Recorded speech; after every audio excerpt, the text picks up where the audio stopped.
자, 인문일 지문 보도록 하겠습니다. 대한민국 국민이면 대부분 본관과 성을 가진다. 자, 본관, 성 두 가지 얘기네. 본관은 뭐냐? 그 성의 시조가 거주했거나 활동의 근거지로 삼았던 곳에 지명을 딴 것이고, 자, 성은 또 뭐냐? 시조의 혈통을 이어받았다는 걸 표시하고 다른 혈통과 구분하는 역할, 혈통을 구분해주는 그런 역할을 해주네요. 우리나라의 본관과 성은 고려건국 직후 중앙정부에서 새로운 지배질서를 마련하는 방안의 하나로 시행된 본관제에서 비롯되었다. 자, 이제 고려건국 직후 새로운 지배질서를 위해서 만든 본관제, 여기에서 비롯됐죠. 예를 들어서 밀양 박씨다 하면은 본관은 밀양이죠. 그 다음에 성은 박이 되는 거고. 자, 이런 식의 것이니까 우리에게 익숙한 거니까 쉽게 이해될 거라고 생각하고 다음 문단 보도록 하겠습니다. 자, 통일신라 말기 골품제도 하에서 중앙귀족들의 수탈이 심해지자 지역 향촌사회에서 성장한 호족층은 자신의 지역민들과 연대하여 향촌의 공동체 질서를 재편하면서 분권적인 지방 세력으로서의 힘을 가져갔다. 자, 그러니까 지역 향촌 사회에서 주로 이제 이 호족층이 자기들이 이제 지역의 어떤 힘을 가져갔다는 거지. 자, 그리고 후삼국을 통일하여 고려를 건국한 태조왕국은 중앙의 왕권이 아직 지방에까지 미치지 못한 상황에서 지방 세력을 활용하여 향촌 사회에 대한 새로운 지배 질서를 수립할 필요가 있었다. 이런 호족층, 지방 세력이죠. 호족층. 자, 얘네들을 활용해서 향촌 사회에 대한 새로운 지배 질서를 수립할 필요. 그러니까 지방에 대한 어떤 그 지배력 이런 거를 위해서 호족층을 이용했구나, 이런 얘기입니다. 자, 그다음 그리하여 지방 세력이 장악했던 호구와 토지를 조사하여 장적을 작성하였는데 이때 등록된 지역을 본관으로 지정하고, 자, 장적을 작성할 때 등록된 지역이 본관으로 지정하고 성씨라는 것을 주어 지역 향촌 사회를 지배할 수 있는 방안을 마련하였다. 그러니까 이제 결국 본관과 성씨 이런 것들을 통해서 이제 지역을 지배하려고 했던 거죠. 자, 다시 지역 향촌 사회에서는 호족층이 있었어요. 호족층이 자신들의 힘을 키워갔는데 왕건은 지방에 대한 세력을 확장하기 위해서 이제 호족층을 이용하는 거죠. 자, 그리고 이제 그때 그 장적을 작성하는데 그때 이제 본관과 성씨라고 하는 것 이런 걸 통해서 지역 사회를 이제 지배할 수 있었다. 이런 얘기네. 자, 그다음 고려의 지방행정 단위는 행정교통 전략상의 중요성과 인구나 토지 규모에 따라 가장 큰 주연과, 자, 주연 얘네들이 가장 크네. 이에 비해 그 수는 많으나 그 규모가 상대적으로 작은 속현, 주연과 속현. 자, 그리고 속현보다 더 작거나 고려 건국 과정에 저항했던 세력의 근거지인 향소 부곡 등의 부곡 영역으로 편성하였다. 부곡. 자, 이런 영역으로 편성했어요. 자, 그러면 지금 세 가지가 있다는 거지. 주연, 속현, 부곡. 이렇게 세 가지. 주연은 중앙정부에서 임명하여 파견한 지방관에 의해 중앙의 통치를 직접 받았고. 자, 이제 설명이니까 정리 잘해야 되겠죠. 주연은 중앙정부에서 임명해서 파견한 지방관이 직접 통치를 했던 거고. 자, 속현은 그리고 부곡 영역은 그러한 주연의 행정적 지위를 받도록 하여 주연을 중심으로 한 지역 향촌 사회에 대한 자치권을 보장했다. 여기는 자치적인 부분이라고 볼 수가 있겠어요. 그러니까 지금 세 가지가 나오고 있죠. 고려의 지방 행정단위, 주연, 속현, 그리고 부곡. 주연은 직접적인 이제 지배를 했고, 속현과 부곡 같은 경우에는 자치권을 보장해줬고. 자, 이렇게 볼 수 있겠네.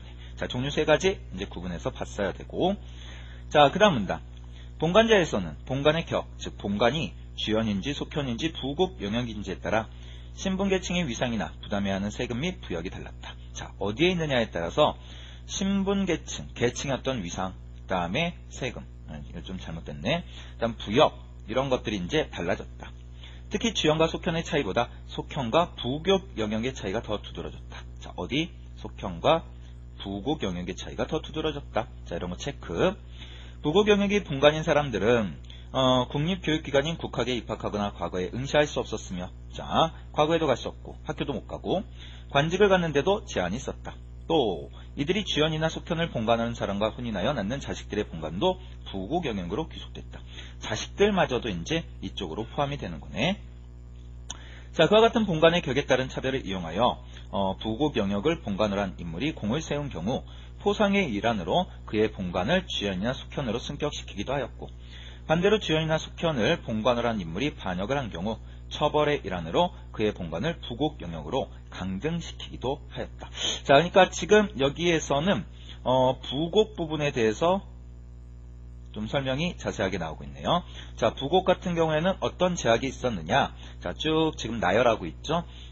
학교에도 갈 수 없고, 과거에 응시할 수 없고, 관직을 받는데도 제한이 있었고, 자식들마저도 부곡 영역으로 이제 포함이 됐다. 자, 그렇다고 해서 이거를 옮길 수 없는 건 아니죠. 어떤 공을 세우거나 했을 때는 주연이나 숙현으로 승격되기도 하고, 또 주연이나 숙현에 있던 사람들이 잘못을 했을 때는 부곡으로 강등되기도 했다.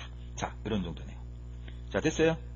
자, 그 다음 주연이나 숙현의 본관 지역 안에서는 신분을 정호와 백정으로 구분하였다. 자, 주연이나 숙현에서 여기서는 정호와 백정이라고 하는 것, 이게 등장을 하네요. 정호는 귀족 계층은 아니지만 주로 해당 본관에서 어느 정도 경제력을 갖춘 계층으로 토성을 하사받아 사용하였고, 향리의 역할, 자, 정호는 향리, 그 대가로 전정을 분급받아 세습하였다. 그들은 지역 내에서 실효성 있는 지배력을 가진 세력, 실효성 있는 지배력을 가진 세력. 지금 누구 설명하는 거? 정호.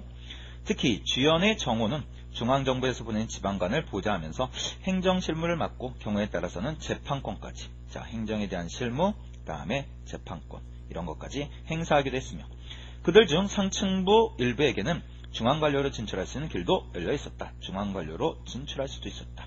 자, 체크하면서 봐주시면 돼요. 정보 전달이니까. 이에 비해 백정은, 자, 백정에 대한 설명. 세금을 부담하는 농민이나 상인에 해당하는 피지배 계층이었는데 포상에 의해 정호가 되기도 하였다. 또한 이러한 신분의 차별을 특징으로 하는 본관제는 거주지 긴박정책과도 불가분의 관계에 있었다. 거주지 긴박정책, 이건 또 뭐냐? 뭔가 새로운 정보죠. 관이 특별하게 허락한 경우가 아니면 본관의 거주지를 옮기는 것을 엄격하게 제한하는 것. 이제 거주지를 옮기는 것을 제한하는 거죠.